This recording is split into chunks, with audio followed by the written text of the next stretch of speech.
हे असे प्लास्टिकचे टोपण असतात डब्यांचे, ते आपण टाकून देतो. त्याचा यूज रांगोळीचे टूट करण्यासाठी होऊ शकतो.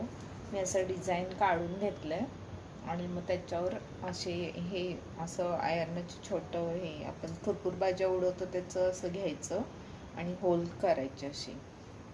आता मी दाखवते. असं त्या डिझाईनवर होल करायचा, असं होल होल करत जायचं. आता मी हे असं तयार झालं आहे. आता मी रांगोळी टाकते. अशी रांगोळी टाकायची, असं पसरवायचं.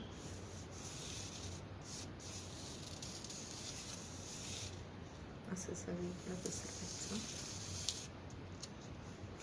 असं डिझाईन तयार होतं.